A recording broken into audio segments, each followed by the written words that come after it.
सोचो एक पल के लिए, अगर मैं तुमसे पूछूं कि हमारे सोलर सिस्टम में अर्थ के सबसे नजदीक कौन सा प्लैनेट है जहां हम रह सकते हैं, तो शायद तुम्हारा जवाब होगा मार्स। और ऑनेस्टली यही जवाब दुनिया के ज्यादातर लोग देते हैं। इलॉन मस्क भी यही कहते हैं, नासा भी मार्स की बात करता है। लेकिन यार, एक प्लैनेट है जिसे हम पूरी तरह से इग्नोर कर रहे हैं। एक प्लैनेट जो साइज में अर्थ जैसा है, ग्रेविटी में अर्थ जैसा है और सन से डिस्टेंस में भी अर्थ जैसा है, और वो प्लैनेट है वीनस। लेकिन वीनस के बारे में जब भी कोई बात करता है तो एक ही बात सुनने मिलती है कि ये तो हेल है, नरक है, वहां कुछ नहीं हो सकता। लेकिन सबसे क्रेजी बात यह है कि कुछ साइंटिस्ट्स का मानना है कि वीनस पर आज से लाखों साल पहले शायद लाइफ एग्जिस्ट करती थी, और कुछ तो ये भी कह रहे हैं कि आज भी वीनस पर लाइफ एग्जिस्ट हो सकती है। सुनकर पागलपन लग रहा है ना, लेकिन यही साइंस है।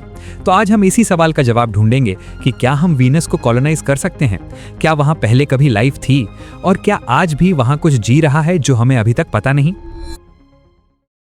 तो पहले समझते हैं कि वीनस है क्या और वो कैसा दिखता है। वीनस हमारे सोलर सिस्टम का दूसरा प्लैनेट है, यानी सन के बाद मर्क्यूरी आता है और उसके बाद वीनस और उसके बाद हमारी अर्थ। तो वीनस और अर्थ एक तरह से पड़ोसी हैं, लेकिन यार पड़ोसी भी कभी कभी बहुत अलग होते हैं ना। जैसे तुम्हारे घर में एसी हो और पड़ोसी के घर में आग जल रही हो, बिल्कुल ऐसा ही है वीनस और अर्थ का मामला। वीनस का साइज अर्थ से सिर्फ थोड़ा छोटा है। अगर अर्थ एक क्रिकेट बॉल है तो वीनस एक टेनिस बॉल जैसा है, लगभग सेम। वीनस की ग्रेविटी भी अर्थ की ग्रेविटी का 90% है। मतलब अगर तुम वीनस पर जाओ तो तुम्हें ऐसा लगेगा जैसे थोड़ा हल्का फील हो रहा है, लेकिन बेसिकली सेम ही रहेगा। तो सरफेस एरिया, ग्रेविटी, साइज सब कुछ ऑलमोस्ट मैच करता है। तो फिर प्रॉब्लम क्या है? प्रॉब्लम है वीनस का एटमॉस्फेयर, यानी उसके ऊपर का वातावरण। और ये एटमॉस्फेयर इतना डेडली है कि अगर तुम बिना किसी प्रोटेक्शन के वीनस पर जाओ तो तुम लिटरली कुछ ही सेकंड्स में 3 अलग अलग तरीकों से मर जाओगे एक साथ। और ये मैं ड्रामेटिक होकर नहीं कह रहा, ये प्योर साइंस है। तो चलो समझते हैं कि वीनस का एटमॉस्फेयर आखिर इतना खतरनाक क्यों है। वीनस की सरफेस का टेम्परेचर है 465 डिग्री सेल्सियस, 500 डिग्री के करीब। अब 465 डिग्री को समझने के लिए एक सिंपल कंपैरिजन देखो। अगर तुम वीनस की सरफेस पर एक लेड की रॉड रखो, यानी शीशे की छड़, तो वो रॉड वहां पर पिघल जाएगी, क्योंकि लेड 327 डिग्रीज पर पिघलता है और वीनस 465 डिग्रीज पर है। मतलब वीनस इतना गर्म है कि मेटल भी वहां पिघल जाए। और सबसे इंटरेस्टिंग बात यह है कि ये टेम्परेचर रात को भी सेम रहती है, यानी वीनस पर रात होती है, वीनस घूमता है, सन की रोशनी बंद होती है, लेकिन टेम्परेचर जरा भी कम नहीं होती, 465 डिग्रीज हमेशा। क्यों? क्योंकि वीनस का एटमॉस्फेयर 96% कार्बन डाइऑक्साइड से बना है, और कार्बन डाइऑक्साइड एक ग्रीन हाउस गैस है। इसका मतलब ये है कि ये गैस सन की हीट को अंदर तो आने देती है, लेकिन बाहर नहीं जाने देती। बिल्कुल वैसे ही जैसे गाड़ी के अंदर धूप में खड़े रहने पर गाड़ी गर्म हो जाती है। सन की किरणें अंदर आती हैं, लेकिन हीट बाहर नहीं निकल पाती। वीनस के साथ यही हो रहा है, लेकिन एक्सट्रीम लेवल पर। और इसीलिए साइंटिस्ट इसे run away green house effect कहते हैं, यानी एक ऐसा ग्रीन हाउस इफेक्ट जो कंट्रोल से बाहर हो गया। लेकिन टेम्परेचर ही वीनस का एकमात्र प्रॉब्लम नहीं है। वीनस का एटमॉस्फेरिक प्रेशर यानी हवा का दबाव अर्थ के मुकाबले 92 गुना ज्यादा है। अब 92 गुना प्रेशर को समझने के लिए सोचो कि अगर तुम समुद्र में डुबकी लगाते हो और 900 मीटर नीचे जाते हो तो उस डेप्थ पर जो वाटर प्रेशर होता है वही प्रेशर वीनस की सरफेस पर हवा का है, 900 मीटर पानी के नीचे। तो बेसिकली अगर कोई इंसान बिना किसी प्रोटेक्शन के वीनस की सरफेस पर जाए तो वो पहले प्रेशर से क्रश हो जाएगा, फिर टेम्परेचर से जल जाएगा, और उसके बाद वीनस के एटमॉस्फेयर में मौजूद सल्फ्यूरिक एसिड के बादल उसे डिसॉल्व कर देंगे। हाँ, सल्फ्यूरिक एसिड। वीनस के एटमॉस्फेयर में सल्फ्यूरिक एसिड के बादल हैं। वो बादल जो हम अर्थ पर देखते हैं पानी के हैं, वीनस के बादल सल्फ्यूरिक एसिड के हैं। और ये एसिड इतना स्ट्रांग होता है कि अगर तुम अपनी उंगली उसमें डालो तो वो लिटरली गल जाए। अब समझ आया ना कि साइंटिस्ट वीनस को हेल क्यों कहते हैं। ये सच में एक बर्निंग, क्रशिंग, एसिड रेनिंग नरक है। लेकिन यार अब आता है असली ट्विस्ट, जिस चीज की वजह से मैंने ये पूरी वीडियो बनाई। वीनस की सरफेस पर जाना इम्पॉसिबल है, लेकिन वीनस की सरफेस से 50 किलोमीटर ऊपर जाओ, सिर्फ 50 किलोमीटर ऊपर, और वहां का एनवायरनमेंट कंप्लीटली अलग हो जाता है। वहां टेम्परेचर है 0 से 50 डिग्री सेल्सियस के बीच, मतलब अर्थ जैसा। वहां एटमॉस्फेरिक प्रेशर है ऑलमोस्ट अर्थ जैसा, और वहां सन की एनर्जी भी बहुत अच्छी मात्रा में मिलती है। यानी वीनस की सरफेस तो हेल है, लेकिन वीनस के एटमॉस्फेयर में 50 किलोमीटर की हाइट पर कंडीशंस ऑलमोस्ट अर्थ जैसी हैं। और ये डिस्कवर किया था कार्ल सेगन ने। कार्ल सेगन एक बहुत फेमस एस्ट्रोनॉमर थे जिन्होंने 1967 में ये आइडिया दिया था कि वीनस के क्लाउड्स में ह्यूमन सिविलाइजेशन बना सकते हैं, और इसी आइडिया को आज साइंटिस्ट सीरियसली एक्सप्लोर कर रहे हैं। नासा का एक प्रोजेक्ट है जिसका नाम है हैवॉक, यानी high altitude Venus operational concept. और इस प्रोजेक्ट में आइडिया ये है कि हम वीनस की सरफेस पर नहीं बल्कि उसके एटमॉस्फेयर में फ्लोटिंग सिटीज बनाएंगे, बादलों के बीच में हवा में तैरते हुए। तो ये फ्लोटिंग सिटी काम कैसे करेगी, इसे समझते हैं एकदम आसान भाषा में। सोचो एक बहुत बड़ा बलून, जैसे हम बर्थडे पार्टी में बलून्स देखते हैं लेकिन उससे कहीं बड़ा, एक स्टेडियम जितना बड़ा बलून।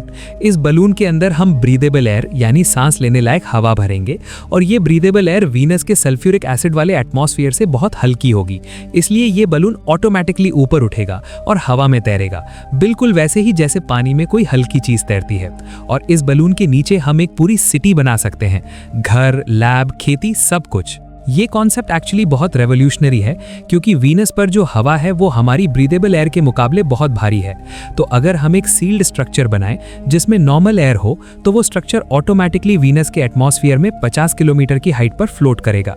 ये एग्जैक्टली वैसे ही काम करता है जैसे एक बोट पानी पर तैरती है, क्योंकि बोट के अंदर हवा होती है जो पानी से हल्की होती है। तो वीनस पर हमारी सिटी पानी पर नहीं बल्कि सल्फ्यूरिक एसिड के एटमॉस्फेयर पर तैरेगी। लेकिन अब एक बड़ा सवाल आता है कि अगर हम वीनस पर फ्लोटिंग सिटी बना भी लें तो वहां रहेंगे कैसे? खाना कहां से आएगा, पानी कहां से मिलेगा, ऑक्सीजन कहां से आएगी? तो इन सवालों के जवाब भी साइंटिस्ट ने सोच रखे हैं। पहले बात करते हैं ऑक्सीजन की। वीनस के एटमॉस्फेयर में कार्बन डाइऑक्साइड है और हम एक प्रोसेस से, जिसे इलेक्ट्रोलिसिस कहते हैं, कार्बन डाइऑक्साइड को तोड़कर ऑक्सीजन बना सकते हैं। ये सेम प्रोसेस है जो हम पानी के साथ करते हैं। पानी H2O होता है और इलेक्ट्रोलिसिस से हम उसे हाइड्रोजन और ऑक्सीजन में तोड़ देते हैं। वीनस पर हम CO2 यानी कार्बन डाइऑक्साइड को कार्बन और ऑक्सीजन में तोड़ेंगे, तो ऑक्सीजन का सॉल्यूशन है। अब बात करते हैं पानी की। वीनस के एटमॉस्फेयर में थोड़ी मात्रा में वाटर वेपर यानी भाप है, उसे कलेक्ट करके पानी बनाया जा सकता है। और इसके अलावा वीनस के सल्फ्यूरिक एसिड के बादलों से भी केमिकल प्रोसेसेस के थ्रू पानी निकाला जा सकता है। ये टेक्निकली पॉसिबल है। और खाने के लिए हाइड्रोपोनिक्स। हाइड्रोपोनिक्स एक फार्मिंग टेक्निक है जिसमें बिना मिट्टी के सिर्फ पानी और न्यूट्रिएंट से प्लांट्स उगाए जाते हैं, और ये ऑलरेडी अर्थ पर सिटीज में यूज होता है। तो वीनस की फ्लोटिंग सिटी में भी हाइड्रोपोनिक्स से खाना उगाया जा सकता है। अब एनर्जी कहां से आएगी? यहाँ वीनस का एक बहुत बड़ा एडवांटेज है। वीनस सन के बहुत करीब है, इसलिए वहां सोलर एनर्जी यानी सोलर पावर बहुत ज्यादा मिलती है, अर्थ के मुकाबले ऑलमोस्ट दोगुनी। तो सोलर पैनल से एनर्जी जनरेट करना वीनस पर बहुत आसान होगा, और इस एनर्जी से ही इलेक्ट्रोलिसिस होगी, ऑक्सीजन बनेगी, पानी बनेगा, खाना उगाया जाएगा और सिटी के सारे सिस्टम्स चलेंगे। तो टेक्निकली अगर हम वीनस के एटमॉस्फेयर में 50 किलोमीटर की हाइट पर एक फ्लोटिंग स्ट्रक्चर बना लें तो वहां इंसान रह सकते हैं। ये सुनकर साइंस फिक्शन जैसा लगता है, लेकिन ये प्योर साइंस है। नासा के इंजीनियर्स इस पर सीरियसली काम कर रहे हैं। और जो सबसे इंटरेस्टिंग फैक्ट है वो ये है कि अगर हम मार्स और वीनस दोनों को कंपेयर करें कॉलोनाइजेशन के लिए, तो वीनस एक्चुअली कई मायनों में मार्स से बेटर है। मार्स की ग्रेविटी अर्थ का सिर्फ 38% है, वीनस की ग्रेविटी अर्थ का 90% है। मार्स पर रेडिएशन बहुत ज्यादा है क्योंकि उसके पास मैग्नेटिक फील्ड नहीं है। वीनस के एटमॉस्फेयर में रेडिएशन से प्रोटेक्शन मिलती है। मार्स पर सन बहुत दूर है, इसलिए सोलर एनर्जी कम मिलती है। वीनस पर सोलर एनर्जी बहुत ज्यादा मिलती है। तो ऑनेस्टली अगर हम एटमॉस्फेयर की बात छोड़ दें और सिर्फ रिसोर्सेज की बात करें तो वीनस मार्स से ज्यादा सूटेबल है। लेकिन अब आता है सबसे माइंड ब्लोइंग हिस्सा, वो पार्ट जिसके बारे में बहुत कम लोग जानते हैं, और वो है ये सवाल कि क्या वीनस पर कभी लाइफ एग्जिस्ट करती थी? और इसे समझने के लिए हमें वीनस के पास्ट में जाना होगा। आज से लगभग 4 बिलियन साल पहले, यानी 400 करोड़ साल पहले, जब हमारा सोलर सिस्टम नया नया बना था, तब वीनस बहुत अलग था। साइंटिस्ट का मानना है कि उस टाइम पर वीनस पर लिक्विड वाटर हो सकता था, यानी पानी की नदियां, समुद्र। और अगर पानी था तो टेम्परेचर भी बहुत एक्सट्रीम नहीं रहा होगा, क्योंकि लिक्विड वाटर तभी एग्जिस्ट कर सकता है जब टेम्परेचर 0 डिग्री से 100 डिग्री के बीच हो। तो वीनस का पास्ट, जो आज नरक है, वो शायद एक बहुत ही हैबिटेबल प्लैनेट था। और ये सिर्फ थ्योरी नहीं है। नासा के गॉडर्ड इंस्टीट्यूट फॉर स्पेस स्टडीज ने कंप्यूटर सिमुलेशंस रन किए और ये पाया कि वीनस पर 2 बिलियन साल तक यानी 200 करोड़ साल तक ओशंस एग्जिस्ट कर सकते थे। 200 करोड़ साल, इतने समय में अर्थ पर बैक्टीरिया से लेकर डायनासोर्स तक इवॉल्व हो गए। तो वीनस पर भी इतने टाइम में कोई ना कोई लाइफ फॉर्म जरूर डेवलप हो सकती थी। लेकिन फिर क्या हुआ? वीनस का ये खूबसूरत पास्ट कहाँ गया? और यहाँ आती है एक बहुत ही दुखद और ड्रामेटिक कहानी। वीनस पर जो run away green house effect हुई वो शायद एक मैसिव वोल्केनिक एक्टिविटी की वजह से हुई। यानी वीनस पर बहुत बड़े पैमाने पर वोल्केनोस फटे, एक के बाद एक, लाखों सालों तक। और इन वोल्केनों से इतना कार्बन डाइऑक्साइड एटमॉस्फेयर में गया कि टेम्परेचर बढ़ने लगा। टेम्परेचर बढ़ने से ओशंस का पानी इवेपोरेट होने लगा। वाटर वेपर भी ये ग्रीन हाउस गैस है। तो जैसे जैसे पानी भाप बनकर एटमॉस्फेयर में गया, टेम्परेचर और बढ़ने लगा, और जैसे जैसे टेम्परेचर बढ़ा और पानी भाप बना। ये एक विशियस साइकिल था, एक ऐसा चेन रिएक्शन जो एक बार शुरू हुआ तो रुका ही नहीं। धीरे धीरे वीनस के सारे ओशन सूख गए, सारा पानी खत्म हो गया, एटमॉस्फेयर कार्बन डाइऑक्साइड से भर गया, और वीनस जो शायद एक ब्यूटीफुल हैबिटेबल प्लैनेट था, वो आज जो है वो हम देख रहे हैं, एक बर्निंग हेल। और अगर वीनस पर जो लाइफ थी वो इस कैटास्ट्रफी में खत्म हो गई तो ये यूनिवर्स की सबसे बड़ी ट्रेजेडीज में से एक है। एक पूरा प्लैनेट, एक पूरी सिविलाइजेशन, सब कुछ एक स्लो बर्निंग डेथ में खो गया। लेकिन स्टोरी यहाँ खत्म नहीं होती। 2020 में एक डिस्कवरी हुई जिसने पूरी साइंटिफिक कम्युनिटी को हिलाकर रख दिया। कार्डिफ यूनिवर्सिटी के साइंटिस्ट्स ने वीनस के एटमॉस्फेयर में एक केमिकल डिटेक्ट किया जिसका नाम है फॉस्फीन। अब फॉस्फीन क्या होता है? फॉस्फीन एक गैस है जो फॉस्फोरस और हाइड्रोजन से बनती है, और ये गैस अर्थ पर एक स्पेसिफिक कंडीशन में ही बनती है। वो कंडीशन है जब कोई लिविंग ऑर्गेनिज्म यानी कोई जीव इसे प्रोड्यूस करे, या फिर जब साइंटिस्ट्स लेबोरेटरी में आर्टिफिशियली बनाए। नेचुरली बिना किसी लाइफ के फॉस्फीन बनती नहीं है। अब वीनस पर यह गैस कहां से आई? साइंटिस्ट्स ने हर पॉसिबिलिटी एक्सप्लोर की। वोल्केनिक एक्टिविटी से? नो, वोल्केनोस से इतनी फॉस्फीन नहीं बन सकती। लाइटनिंग से? नो, लाइटनिंग से भी नहीं। सनलाइट से केमिकल रिएक्शन से? नो, सनलाइट से उल्टा फॉस्फीन डिस्ट्रॉय होती है। तो आखिर वीनस पर फॉस्फीन कहां से आई? और यही सवाल है जो आज भी अनआंसर्ड है। कुछ साइंटिस्ट्स का मानना है कि वीनस के एटमॉस्फेयर में उन सल्फ्यूरिक एसिड के बादलों के बीच में कोई माइक्रोबियल लाइफ एग्जिस्ट हो सकती है, यानी बैक्टीरिया जैसे टाइनी टाइनी ऑर्गेनिजम्स जो सर्वाइव कर रहे हैं उन क्लाउड्स में, और वो ऑर्गेनिजम्स ही फॉस्फीन प्रोड्यूस कर रहे हैं। अब ये सुनकर तुम्हें लगेगा कि यार सल्फ्यूरिक एसिड के बादलों में बैक्टीरिया कैसे सर्वाइव करेगा? तो यहाँ एक बहुत ही इंटरेस्टिंग कॉन्सेप्ट आता है जिसे हम एक्सट्रीमोफाइल्स कहते हैं। एक्सट्रीमोफाइल्स वो ऑर्गेनिजम्स होते हैं जो एक्सट्रीम कंडीशंस में सर्वाइव कर सकते हैं, और अर्थ पर ऐसे ऑर्गेनिजम्स एक्चुअली एग्जिस्ट करते हैं। अर्थ पर ऐसे बैक्टीरिया हैं जो वोल्केनिक वेंट्स में, यानी उन जगहों पर जहां से लावा निकलता है, वहां 120 डिग्री के टेम्परेचर में जीते हैं। ऐसे ऑर्गेनिजम्स हैं जो मैरियाना ट्रेंच में, यानी समुद्र की सबसे गहरी जगह पर जहां क्रशिंग प्रेशर होता है, वहां जीते हैं।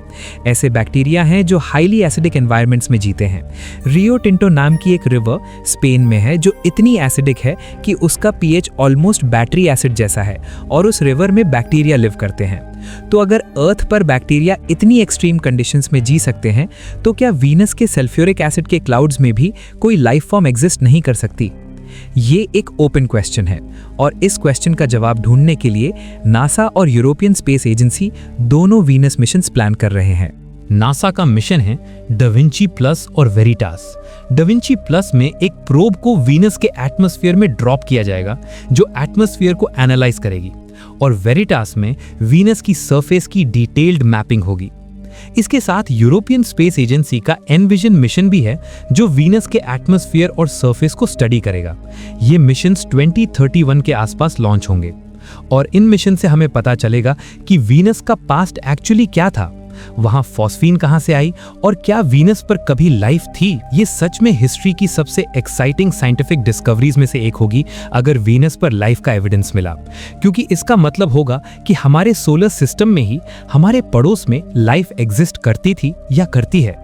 और अगर हमारे सोलर सिस्टम में 2 प्लैनेट्स पर लाइफ एग्जिस्ट कर सकती है तो इसका मतलब है कि पूरे यूनिवर्स में लाइफ होना बहुत कॉमन हो सकता है, बिलियंस ऑफ प्लैनेट्स पर। और ये डिस्कवरी ह्यूमैनिटी की सोच को हमेशा के लिए बदल देगी। अब एक और बहुत इंटरेस्टिंग एंगल है जो हम एक्सप्लोर करते हैं, और ये है वीनस को टेराफॉर्म करने का आइडिया। टेराफॉर्म का मतलब होता है किसी प्लैनेट को अर्थ जैसा बनाना। मार्स को टेराफॉर्म करने की बात तो बहुत होती है, लेकिन क्या वीनस को टेराफॉर्म किया जा सकता है? और यहाँ साइंस बहुत फैसिनेटिंग हो जाती है। वीनस की सबसे बड़ी प्रॉब्लम है उसका कार्बन डाइऑक्साइड से भरा एटमॉस्फेयर और एक्सट्रीम टेम्परेचर। तो अगर हम किसी तरह वीनस के एटमॉस्फेयर से कार्बन डाइऑक्साइड हटा दें और उसे नाइट्रोजन और ऑक्सीजन से रिप्लेस कर दें तो वीनस का टेम्परेचर ऑटोमेटिकली कम होने लगेगा, ग्रीन हाउस इफेक्ट खत्म होगी और धीरे धीरे वीनस अर्थ जैसा बन सकता है। लेकिन ये कैसे होगा? एक आइडिया है कि हम वीनस के एटमॉस्फेयर में बहुत बड़ी क्वांटिटी में एल्गी इंट्रोड्यूस करें। एल्गी यानी वो ग्रीन ऑर्गेनिजम्स जो पानी में उगते हैं। एल्गी फोटोसिंथेसिस करती है, यानी वो CO2 लेती है और ऑक्सीजन छोड़ती है। अगर हम वीनस के एटमॉस्फेयर में स्पेशल एसिड रेजिस्टेंट एल्गी को इंट्रोड्यूस करें तो वो धीरे धीरे CO2 को कंज्यूम करके ऑक्सीजन प्रोड्यूस करेंगी। ये प्रोसेस हजारों सालों तक चलेगी, लेकिन थ्योरेटिकली ये पॉसिबल है। दूसरा आइडिया, और ये थोड़ा और ड्रामेटिक है, कुछ साइंटिस्ट्स कहते हैं कि हम जाइंट मिरर्स को वीनस के ऑर्बिट में प्लेस करें, बहुत बड़े मिरर्स जो सन की कुछ रेस को वीनस तक पहुंचने से रोकें। इससे वीनस को मिलने वाली हीट कम होगी, टेम्परेचर कम होगा और धीरे धीरे एटमॉस्फेयर स्टेबल होगा। ये आइडिया टेक्निकली पॉसिबल है, लेकिन इसके लिए जो रिसोर्सेज चाहिए वो आज हमारे पास नहीं है, लेकिन 100-200 साल बाद शायद हो। एक और आइडिया है कि हम वीनस पर एक एस्टेरॉयड क्रैश कराएं जिसमें वाटर आइस हो, यानी बर्फ वाला एस्टेरॉयड। इससे वीनस पर पानी आएगा और पानी के आने से केमिकल रिएक्शंस होंगी जो एटमॉस्फेयर को चेंज करना शुरू करेंगी। लेकिन ये सबसे रिस्की आइडिया है, क्योंकि एस्टेरॉयड क्रैश से पहले जो एनर्जी रिलीज होगी वो खुद एक कैटास्ट्रोफी होगी। तो टेराफॉर्मिंग वीनस एक बहुत लॉन्ग टर्म और कॉम्प्लेक्स प्रोसेस होगी, शायद हजारों साल लगें, लेकिन ये थ्योरेटिकली इम्पॉसिबल नहीं है। अब वीनस के बारे में कुछ और फैक्ट्स हैं जो बहुत ही इंटरेस्टिंग हैं और शायद तुम्हें पता नहीं होंगे। वीनस उल्टा घूमता है, मतलब बाकी सारे प्लैनेट्स एक डायरेक्शन में घूमते हैं, वीनस उसके ऑपोजिट डायरेक्शन में घूमता है। इसे रेट्रोग्रेड रोटेशन कहते हैं। इसकी वजह से वीनस पर सन ईस्ट से नहीं बल्कि वेस्ट से उगता है। तुम्हारे घर की खिड़की से अगर तुम वीनस पर होते तो सन उल्टी तरफ से उगता। दूसरा इंटरेस्टिंग फैक्ट यह है कि वीनस पर एक दिन 1 साल से लंबा होता है, यानी वीनस को सन के चारों तरफ एक चक्कर लगाने में जितना टाइम लगता है उससे ज्यादा टाइम वीनस को अपनी एक्सिस पर एक चक्कर लगाने में लगता है। तो वीनस पर 24 घंटे का दिन नहीं होता। वीनस पर एक दिन यानी उसकी सरफेस पर एक कंप्लीट डे नाइट साइकिल लगभग 243 अर्थ डेज का होता है। तीसरा फैक्ट, वीनस के पास कोई मून नहीं है। मर्क्यूरी और वीनस ये दोनों ही ऐसे प्लैनेट्स हैं जिनके पास कोई मून नहीं है। हमारे पास चांद है, मार्स के पास 2 मून्स हैं, बाकी बड़े प्लैनेट्स के पास तो दर्जनों मून्स हैं, लेकिन वीनस के पास एक भी नहीं, अकेला। और इसीलिए कभी कभी मुझे वीनस के बारे में सोचकर एक अजीब सा फील आता है। एक ऐसा प्लैनेट जो किसी टाइम पर शायद ब्यूटीफुल था, जिसके पास ओशंस थे, जहां शायद लाइफ थी, और आज वो एकदम अकेला जलता हुआ बिना किसी मून के स्पेस में चक्कर लगा रहा है। और अब सबसे बड़ा सवाल, क्या फ्यूचर में ह्यूमंस वीनस पर रहेंगे? मेरा पर्सनल मानना है कि हाँ रहेंगे, लेकिन सरफेस पर नहीं, क्लाउड्स में, 50 किलोमीटर्स की हाइट पर फ्लोटिंग सिटीज में। और ये सिर्फ विशफुल थिंकिंग नहीं है, इंजीनियर्स और साइंटिस्ट्स पहले से इस पर काम कर रहे हैं। एयरशिप टेक्नोलॉजी जो ऑलरेडी एग्जिस्ट करती है उसे मॉडिफाई करके वीनस के एटमॉस्फेयर में यूज किया जा सकता है। जो मटेरियल्स आज हम बनाते हैं, जैसे स्पेशल पॉलीमर्स और ट्रीटेड मेटल्स जो सल्फ्यूरिक एसिड से रिएक्ट नहीं करते, वो पहले से डेवलप हो रहे हैं। और एनर्जी के लिए सोलर पैनल्स पहले से बहुत एफिशिएंट हो चुके हैं। तो ये सब टेक्निकली पॉसिबल है, बस नीड है पॉलिटिकल विल की, रिसोर्सेज की, और सबसे जरूरी क्यूरियोसिटी की। क्योंकि क्यूरियोसिटी ही वो चीज है जिसने इंसान को केव से निकालकर मून तक पहुंचाया, और क्यूरियोसिटी ही वो चीज है जो एक दिन इंसान को वीनस के क्लाउड्स में भी पहुंचाएगी। लेकिन वीनस की स्टोरी से हमें एक और बड़ा लेसन मिलता है, और ये लेसन सिर्फ स्पेस साइंस का नहीं है, ये लेसन हमारी अपनी अर्थ के बारे में है। वीनस पर जो हुआ वो run away green house effect, वो हमारी अर्थ पर भी हो सकता है। अगर हम इसी तरह फॉसिल फ्यूल्स चलाते रहे, कार्बन डाइऑक्साइड एटमॉस्फेयर में बढ़ाते रहे, तो हमारी अर्थ भी धीरे धीरे वीनस बन सकती है। ये ओवरनाइट नहीं होगा, ये हजारों सालों में होगा। लेकिन वीनस इस बात का प्रूफ है कि ये पॉसिबल है। एक ब्यूटीफुल हैबिटेबल प्लैनेट एक बर्निंग हेल में बदल सकता है। वीनस हमारी अर्थ का एक मिरर है, एक डार्क मिरर जो हमें दिखाता है कि अगर हम सावधान नहीं रहे तो हमारा फ्यूचर क्या होगा। और इसीलिए जब भी कोई क्लाइमेट चेंज को इग्नोर करे, जब भी कोई कहे कि ये सब एग्जैजरेशन है, तो उसे वीनस की स्टोरी सुनाओ। वो स्टोरी जो बिलियंस ऑफ ईयर्स में एक प्लैनेट को पैराडाइज से नरक में ले गई, और वो प्लैनेट आज भी हमारे आसमान में दिखता है, शुक्र तारे के नाम से। रात को सबसे चमकीला, बाहर से देखने में सबसे खूबसूरत, लेकिन अंदर से जलता हुआ। तो यार, वीनस की ये पूरी कहानी क्या सिखाती है? ये सिखाती है कि यूनिवर्स में कोई भी प्लैनेट परमानेंटली हैबिटेबल नहीं है। कंडीशंस बदलती हैं, प्लैनेट्स बदलते हैं, और जो स्पीशीज अपनी कंडीशंस के साथ अडैप्ट नहीं कर पाती वो खत्म हो जाती है। लेकिन साथ ही ये भी सिखाती है कि अगर हम क्यूरियस रहें, अगर हम क्वेश्चंस पूछते रहें, अगर हम एक्सप्लोर करते रहें, तो शायद हम उन चैलेंजेस को भी ओवरकम कर सकते हैं जो पहले इम्पॉसिबल लगते थे। वीनस के क्लाउड्स में एक सिटी बनाना आज इम्पॉसिबल लगता है, लेकिन 200 साल पहले किसी को मून पर जाना भी इम्पॉसिबल लगता था, और 500 साल पहले किसी को यह भी नहीं पता था कि अर्थ राउंड है। तो इम्पॉसिबल सिर्फ एक वर्ड है, साइंस उसे स्लोली एक एक करके पॉसिबल बनाती रहती है। और इसीलिए हमें क्यूरियस रहना है, सवाल पूछते रहना है, और वीनस जैसे प्लैनेट्स की तरफ देखते रहना है, क्योंकि शायद उस जलते हुए प्लैनेट के बादलों में कहीं हमारे कुछ सवालों के जवाब छुपे हैं। जवाब जो बताएंगे कि हम अकेले नहीं हैं, जवाब जो बताएंगे कि यूनिवर्स में लाइफ कहाँ कहाँ एग्जिस्ट कर सकती है, और जवाब जो बताएंगे कि हमारी अर्थ को कैसे बचाना है। वीनस को देखते रहो, क्योंकि वीनस में हमारा पास्ट भी है, हमारा प्रेजेंट भी है, और शायद हमारा फ्यूचर भी।